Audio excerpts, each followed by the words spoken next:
આજે આપણે જે વિષય પર ઊંડાણપૂર્વક વાત કરવાના છીએ એ હજારો વર્ષ જૂનો છે, પણ સ્ત્રોતો અનુસાર એની અસર આજે પણ એટલી જ જીવંત છે. આપણે વાત કરીશું એક પ્રાચીન પર્વ, પાસ્ખા પર્વ, અને તેના ઈસુ ખ્રિસ્તના વધસ્તંભ પરના મૃત્યુ સાથેના ગહન સંબંધની. આપણી પાસે નિર્ગમન, કરિન્થીઓ અને પ્રકટીકરણના પુસ્તકો પર આધારિત કેટલાક ધર્મશાસ્ત્રીય અભ્યાસ છે. અને આપણો હેતુ અહીં માત્ર એક જૂની વાર્તા ફરીથી કહેવાનો નથી. આપણે એ સમજવાની કોશિશ કરીશું કે મિસરમાં ઘેટાના લોહીથી શરૂ થયેલી વાત કઈ રીતે વધસ્તંભ પર પૂરી થાય છે અને આપણા માટે એનો શું અર્થ છે. ચાલો આ સફર શરૂ કરીએ. તો ચાલો આપણે સીધા જઈએ પ્રાચીન મિસરમાં. કલ્પના કરો કે તમે એ સમયે ત્યાં છો. એક ઇઝરાયેલી પરિવાર, સેંકડો વર્ષોની ગુલામી. આશા લગભગ ખતમ થઈ ગઈ છે. બરાબર. અને ત્યારે ઈશ્વર મૂસા અને હારૂન દ્વારા એક સંદેશ મોકલે છે. એક અંતિમ વિનાશક વિપત્તિ આવી રહી છે, પણ સાથે સાથે બચવાનો એક રસ્તો પણ છે. બરાબર. અને આ રસ્તો ખૂબ જ ચોક્કસ હતો. એ કોઈ આમ સામાન્ય સૂચના નહોતી. હા. ઈશ્વરે કહ્યું કે મહિનાના 10મા દિવસે દરેક પરિવારે એક હલવાન એટલે કે ઘેટાનું બચ્ચું પસંદ કરવાનું છે. અને તેની પણ શરતો હતી. હા, અને આ શરતો જ મને સૌથી વધુ રસપ્રદ લાગે છે. સૂચનાઓ હતી. તે 1 વર્ષનું નિષ્કલંક નર હલવાન હોવું જોઈએ. આટલી બધી ચોકસાઈ શા માટે? કોઈ પણ ઘેટું કેમ નહીં? આ પ્રશ્ન જ આખી વાતના કેન્દ્રમાં છે. સ્ત્રોતો અનુસાર આ દરેક વિગત એક ભવિષ્યવાણી હતી. નિષ્કલંક હોવાનો અર્થ માત્ર શારીરિક રીતે તંદુરસ્ત હોવું એવો ન હતો. એટલે કે કોઈ ડાઘ વગરનું એવું જ નહીં? ના, એનાથી ઘણું ઊંડું.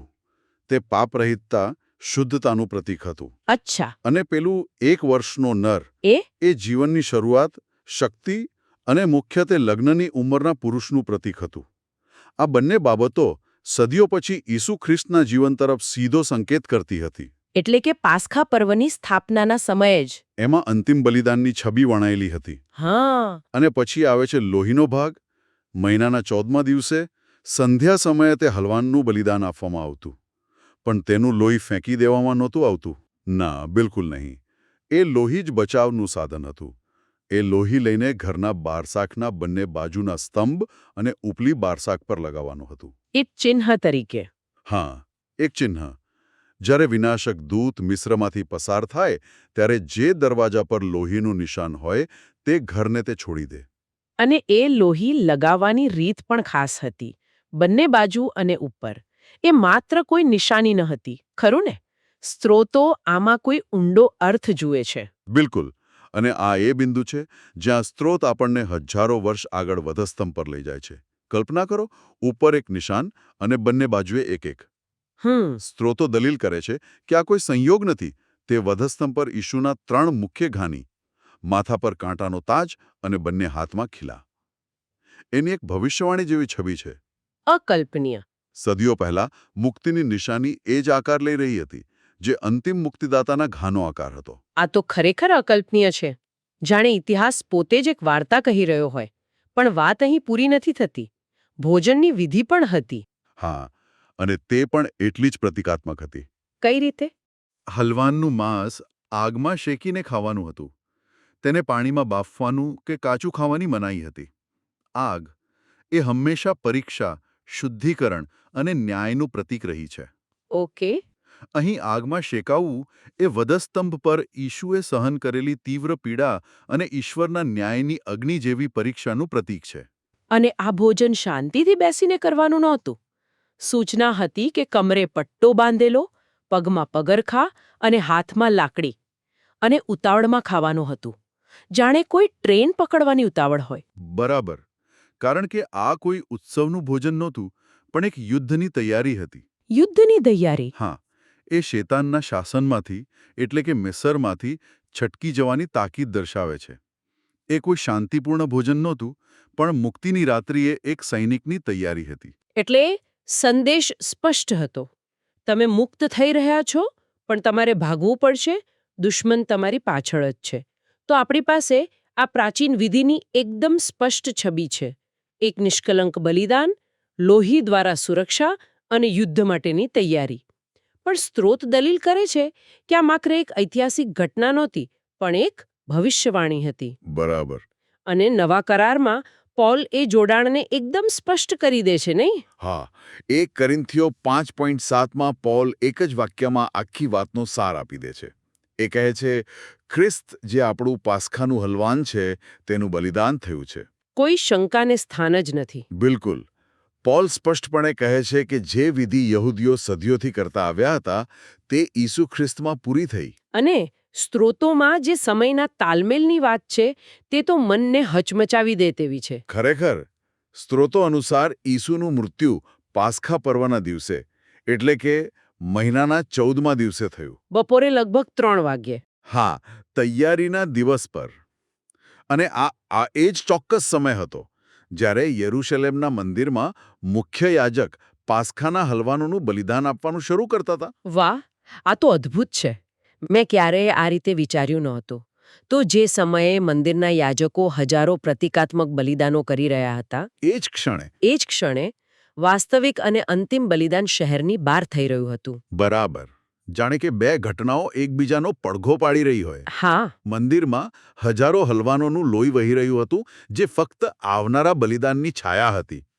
અને ગોલગોથાના પહાડ પર સાચું હલવાન જે આખી દુનિયાના પાપને દૂર કરનાર હતા તેમનું બલિદાન થઈ રહ્યું હતું. સ્ત્રોતોમાં એક વધુ રસપ્રદ વિગત એ પણ છે કે ઈસુએ શિષ્યો સાથે જે અંતિમ ભોજન લીધું તે પરંપરાગત પાસ્ખાના ભોજન કરતાં 1 દિવસ વહેલું હતું. પણ તેમણે આવું કેમ કર્યું? શું એ પરંપરાની વિરુદ્ધ નહોતું? આનું ધર્મશાસ્ત્રીય મહત્વ ઘણું ઊંડું છે. પરંપરા મુજબ પાસ્ખાનું ભોજન 14મી તારીખે સાંજે બલિદાન પછી લેવાતું. એટલે કે 15મી તારીખની શરૂઆતમાં. હા, પણ ઈસુએ તે 13મી તારીખની સાંજે લીધું કારણ કે જ્યારે અધિકૃત ભોજનનો સમય આવ્યો એટલે કે 14મી તારીખે બપોરે 3 વાગ્યા પછી ત્યારે ઈસુ જે સાચું હલવાન હતા તેમનું બલિદાન વધસ્તંભ પર થઈ ચૂક્યું હતું. ઓહ. તેઓ હવે પ્રતીકનું સેવન ન કરી શકે કારણ કે વાસ્તવિકતા પ્રગટ થઈ ચૂકી હતી. તેમણે એક નવી પરંપરા સ્થાપિત કરી જ્યાં જૂનો કરાર પૂરો થઈ રહ્યો હતો અને નવો કરાર શરૂ થઈ રહ્યો હતો. 1 મિનિટ, આ સમજવું ખૂબ જ જરૂરી છે. સ્ત્રોત એક ખૂબ જ મહત્વનો પ્રશ્ન ઉઠાવે છે. જૂના કરારમાં પાપાર્થાર્પણના અમુક બલિદાનો એવા હતા જેમનું માંસ ખાવાની મનાઈ હતી. બરાબર. તો પછી પાસ્ખાના હલવાનનું માંસ શા માટે ખાવામાં આવતું? અહીં એક સૂક્ષ્મ પણ અત્યંત મહત્વપૂર્ણ તફાવત છે અને તે પાસ્ખાના સાચા હેતુને ઉજાગર કરે છે. પાસ્ખા પર્વ માત્ર પ્રાયશ્ચિત એટલે કે અટોનમેન્ટ માટે નહોતું. તેનો મુખ્ય હેતુ મુદ્રાંકન એટલે કે સીલિંગ હતો. તમે પ્રાયશ્ચિત અને મુદ્રાંકન જેવા શબ્દો વાપર્યા. સામાન્ય રીતે આપણે બલિદાનને પાપની માફી સાથે જોડીએ છીએ. તો આ મુદ્રાંકનનો વિચાર આને કઈ રીતે અલગ પાડે છે? પ્રાયશ્ચિત એટલે પાપની સજા ચૂકવવી, પણ મુદ્રાંકન એટલે માલિકી અને સુરક્ષાની મહોર લગાવવી. અચ્છા. પાસ્ખાનું લોહી માત્ર પાપને ઢાંકવા માટે નહોતું. તે ઈશ્વરના લોકોને આવનારા ન્યાયથી બચાવવા માટે એક ચિહ્ન, એક મુદ્રા તરીકે કામ કરતું હતું. જેમ ઈશ્વરે કહ્યું, જ્યારે હું લોહી જોઈશ ત્યારે હું તમારા પરથી પસાર થઈ જઈશ. બરાબર. એ લોહી જાણે દરવાજા પર એક ઘોષણા કરતું હતું. આ ઘર ઈશ્વરનું છે. અહીં ન્યાય નહીં પણ કૃપા લાગુ પડશે. જાણે ઈશ્વર કહી રહ્યા હોય, આ મારા છે, એમને હાથ ના લગાડતા. હા, એ સુરક્ષાની ગેરંટી હતી. અને એ જ વિચાર આપણને ઈસુના એ કથન તરફ લઈ જાય છે જે ઘણા લોકોને મૂંઝવણમાં મૂકે છે. તેમના માંસ અને લોહી ખાવા પીવા વિશે. હા, અને સ્ત્રોત સ્પષ્ટતા કરે છે કે આ શાબ્દિક રીતે નહોતું સમજવાનું. તે એક ઊંડું આધ્યાત્મિક સત્ય છે. ઈશ્વરનું વચન જે દેહધારી થયું તેને સ્વીકારવું એ માંસ ખાવા બરાબર છે. અને લોહી. અને પવિત્ર આત્મા જે ઈશ્વરનું જીવન છે તેને સ્વીકારવું એ લોહી પીવા બરાબર છે. તે વધસ્તંભ પર પ્રગટ થયેલા ઈશ્વરના પ્રેમને પોતાના જીવનમાં ઉતારવા વિશે છે. જેમ હલવાનનું માંસ ખાઈને ઇઝરાયેલીઓને શક્તિ મળી. બરાબર. મિસરમાંથી ભાગી નીકળવા માટે. તેમ ઈશ્વરના વચન અને આત્માને સ્વીકારવાથી વિશ્વાસીઓને આધ્યાત્મિક જીવન જીવવાની શક્તિ મળે છે. તો લોહીથી સુરક્ષા મળી, માંસથી શક્તિ મળી અને તેઓ મુક્ત થયા. વાર્તા પૂરી. પણ સ્ત્રોતો કહે છે કે ના, આ તો માત્ર શરૂઆત હતી. બિલકુલ. મુક્તિ એ અંતિમ રેખા નથી પણ પ્રારંભિક બિંદુ છે. હમ તેઓ મિસરમાંથી આઝાદ હતા, પણ તેઓ હજુ પણ મિસરના પ્રદેશમાં હતા, અને ફારૂનનું સૈન્ય હજુ પણ એક મોટો અને જીવંત ખતરો હતો. અને આની સમાંતર એક આધ્યાત્મિક વાસ્તવિકતા છે, ખરું ને? હા, વધસ્તંભ પર ઈસુના મૃત્યુથી શૈતાનની શક્તિ તૂટી જાય છે, જેમ પ્રથમ જનિતના મૃત્યુથી ફારૂનની શક્તિ તૂટી ગઈ હતી, પણ તે હજુ સંપૂર્ણ રીતે નાશ પામ્યો નથી. બરાબર. સ્ત્રોત ભારપૂર્વક કહે છે કે મુક્તિ એ વાર્તાનો અંત નથી, પણ યુદ્ધની શરૂઆત છે. યુદ્ધની શરૂઆત. વત્સસ્તંભ આપણને શેતાનના સામ્રાજ્યમાંથી બહાર કાઢે છે, પણ શેતાન હાર માનતું નથી. તે વિશ્વાસીઓનો પીછો કરે છે, જેમ ફારૂને તેના સૈન્ય સાથે ઇઝરાયેલીઓનો પીછો કર્યો હતો. એટલે જ ઇઝરાયેલીઓને ઉતાવળમાં ભાગીને રાતા સમુદ્ર પાર કરવાની જરૂર હતી. આ કોઈ શાંતિપૂર્ણ યાત્રા નહોતી. તેમની પાછળ મૃત્યુ આવી રહ્યું હતું. અને ધર્મશાસ્ત્રીય દૃષ્ટિએ રાતા સમુદ્રને પાર કરવાની ઘટના એ પવિત્ર આત્મા દ્વારા બાપ્તિસ્માનું પ્રતીક છે. બાપ્તિસ્મા. હા, તે એક એવી ક્ષણ છે જે વિશ્વાસીને શેતાનના નિયંત્રણ ક્ષેત્રમાંથી, તેના પ્રદેશમાંથી કાયમ માટે અલગ કરે છે. પાણીની દિવાલ ઇઝરાયેલીઓ અને મિસરના સૈન્ય વચ્ચે આવી ગઈ. એટલે કે આ એક પોઈન્ટ ઓફ નો રિટર્ન જેવું હતું. એકવાર સમુદ્ર પાર કર્યો, પછી જૂની દુનિયામાં પાછા જવાનો રસ્તો બંધ. બરાબર. ફારૂનનું સૈન્ય ત્યાં જ નાશ પામ્યું. પણ હા, પણ યુદ્ધ હજુ પૂરું નથી થયું. રાતો સમુદ્ર પાર કર્યા પછી તેઓ અરણ્યમાં પ્રવેશ્યા, અને ત્યાં તેમને નવા દુશ્મનો મળ્યા. અમાલેકીઓ, કનાનીઓ. બરાબર. આ મંડળીના જીવનનું પ્રતીક છે. શૈતાનના સામ્રાજ્યમાંથી મુક્તિ મળી ગઈ, તેના નિયંત્રણ ક્ષેત્રમાંથી પણ બહાર આવી ગયા, પરંતુ આત્મિક યુદ્ધ તો ચાલુ જ રહે છે. તો આ આખી વાત માત્ર મનુષ્યની મુક્તિ વિશે નથી, પણ કંઈક એનાથી પણ મોટું છે. તમે બ્રહ્માંડીય યુદ્ધની વાત કરી. સ્ત્રોત મુજબ આ યુદ્ધ શેના વિશે છે? સ્ત્રોત આને એક કોર્ટરૂમ ડ્રામા તરીકે રજૂ કરે છે. એક બ્રહ્માંડીય મુકદ્દમો ચાલી રહ્યો છે. ઓકે. શેતાન ફરિયાદી તરીકે ઈશ્વરના ચરિત્ર પર આરોપ મૂકે છે. તેનો મૂળ દાવો એ છે કે ઈશ્વરના નિયમો, ખાસ કરીને પ્રેમ પર આધારિત તેમની આજ્ઞાઓ, અવ્યવહારુ અને અન્યાયી છે. એટલે કે કોઈ એનું પાલન કરી શકે નહીં? હા, તેનો તર્ક છે કે કોઈપણ સૃષ્ટિ, કોઈપણ મનુષ્ય તેનું સંપૂર્ણ પાલન કરી શકે નહીં, અને જો એમ હોય તો ઈશ્વર એક અન્યાયી રાજા છે. અને ઈસુનું જીવન એ દાવાનો પહેલો અને સૌથી મજબૂત જવાબ હતો. તેમણે એક મનુષ્ય તરીકે શ્રાપિત શરીરમાં જીવીને ઈશ્વરની આજ્ઞાઓનું સંપૂર્ણપણે પાલન કરી બતાવ્યું. તેમણે સાબિત કર્યું કે શૈતાન ખોટો હતો. બિલકુલ. ઈસુએ પ્રથમ પુરાવો રજૂ કર્યો. તેમણે બતાવ્યું કે ઈશ્વરના પ્રેમ અને શક્તિ દ્વારા તેમની આજ્ઞાઓનું પાલન કરવું શક્ય છે.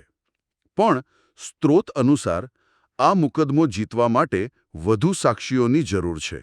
અને અહીં શહીદ સાક્ષીઓની ભૂમિકા આવે છે. શહીદ સાક્ષીઓ આનો શું અર્થ છે? આ એવા વિશ્વાસીઓ છે જેઓ ઇતિહાસ દરમિયાન મૃત્યુ સુધી ઈશ્વર પ્રત્યે વફાદાર રહે છે. તેમની વફાદારી, તેમની પીડા અને તેમના બલિદાન એ ઈસુના પુરાવાને સમર્થન આપે છે. તેઓ બ્રહ્માંડ સમક્ષ સાબિત કરે છે કે ઈશ્વરની આજ્ઞાઓ માત્ર શક્ય જ નથી, પણ જીવનદાયક પણ છે.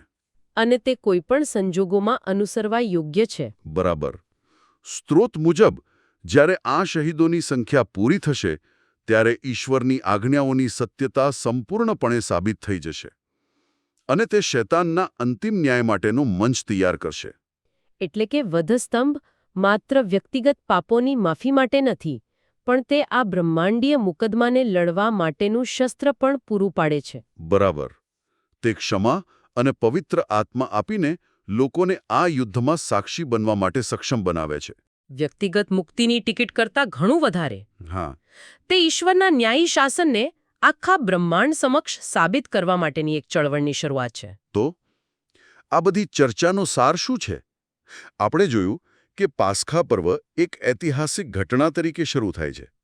પછી તે વધસ્તંભની છાયા બને છે, અને અંતે તે ઈશ્વરના શાસનના ન્યાય પરના બ્રહ્માંડીય યુદ્ધ તરફ સંકેત આપે છે. જો મારે એક મુખ્ય વાત તારવવી હોય તો એ છે કે વધસ્તંભ એ અંત નથી, પરંતુ એક નવી ઓળખની શરૂઆત છે. તમે એકદમ સાચું પકડ્યું. એ નવી ઓળખ છે ઈશ્વરના સૈન્ય તરીકેની. નિર્ગમનના પુસ્તકમાં લખ્યું છે કે ઈશ્વર ઇઝરાયેલીઓને મિસરમાંથી તેમના સૈન્ય પ્રમાણે બહાર લાવ્યા. તેઓ ગુલામોના ટોળા તરીકે નહીં. ના, પણ એક સૈન્ય તરીકે બહાર આવ્યા. તેમની મુક્તિ જ તેમની સૈન્યમાં ભરતી હતી. તો આ ચર્ચાનો અંત એક પ્રશ્ન સાથે થાય છે, જે સ્ત્રોતો આપણને વિચારવા માટે છોડી જાય છે. હા, સ્ત્રોત વિશ્વાસીઓને એક ચાલુ યુદ્ધના સૈનિકો તરીકે વર્ણવે છે, જે તેમની મુક્તિ સાથે શરૂ થયું. આ એક શક્તિશાળી અને કદાચ થોડો અસ્વસ્થ કરી દે તેવો પ્રશ્ન ઊભો કરે છે. જો બંધનમાંથી મુક્તિ એ ખરેખર સૈન્યમાં ભરતી છે, તો એવી દુનિયામાં ઈશ્વરના રાજ્ય માટે સૈનિક તરીકે જીવવાનો સાચો અર્થ શું છે, જ્યાં દુશ્મન પરાજિત થયો છે પણ હજુ તેનો સંપૂર્ણ નાશ થયો નથી?